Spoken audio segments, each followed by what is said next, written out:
This is a coat I made while studying in fashion school, and this is the exact same coat remade 1 year after dropping out of fashion school. The coat I made 1 year later is obviously the better coat, but that makes you think, where did I learn how to improve my skills without fashion school?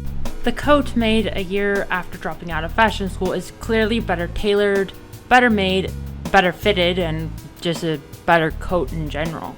You might be asking how I managed to improve my skills this much over the span of a year all by myself. Well, I spent countless hours sewing my own clothes while experimenting, discovering, and implementing new techniques into my work. I researched pattern making using old books found on archive.org. I further developed my button making techniques, and I refined my hand sewing skills even further than they were before. Well, then why did I drop out of fashion school, you might ask? With this skill set, I'm definitely capable of making it somewhere in the world of fashion, right? Well, I dropped out during my third semester because it was too damn expensive for me to justify paying $10,000 a semester for what little they provided me. Despite it clearly being a scam, I still feel like a failure now that I spent an entire year looking for work as a seamstress with little to no luck.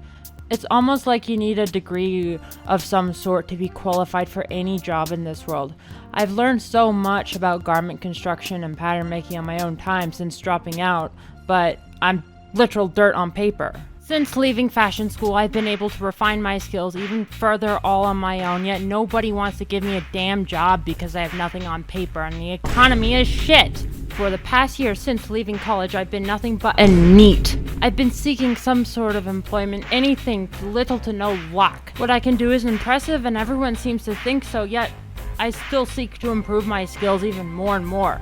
When I left fashion school, I wanted to work as a seamstress in a professional setting so I can learn from actual professionals about this trade I've dedicated so many countless hours into. But I've been met with nothing but rejection, so unfortunately I gave up on that dream months ago. But above all else, I regret going to that college because I spent $20,000 and I didn't even get a fucking degree.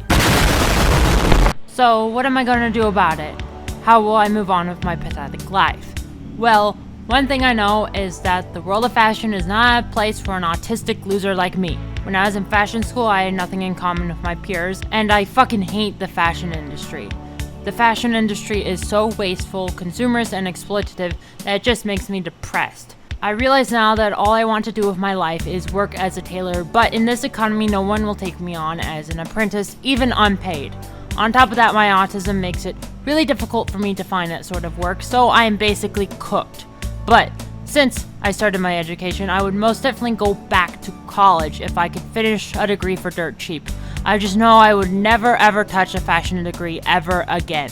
But at the end of the day, I can't help but feel like I've been screwed over by my time in fashion school. After all, I spent $20,000 and all I got for it was a deep feeling of failure just because I had the sense to drop out to avoid throwing away money. Hey, at least I got the money back from my third semester, and it's actually enough for me to finish a degree here in Chicago. But before I can move on from this, I must make my grievances heard at least once. I don't want to leave this chapter behind me in silence because if I don't make my voice heard at least once, I'll never stop thinking about it.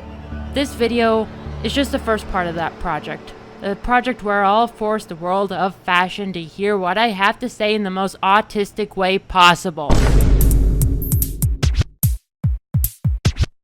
So it's been a week since I last worked on this video, and I've been sick, so yeah. But anyways, let's continue with this video. So I had a script written for this part, but I didn't bother speaking it into a microphone before I got sick, so I'm writing a shorter script for the end of the video to go easier on my voice. But anyways, from October 9th to October 19th is Chicago Fashion Week. My plan is to show up to at least one event every day, stand outside dressed in my best work, and hold up a sign that states my grievances as simply as possible. I don't plan to gain anything from this other than to make my voice heard.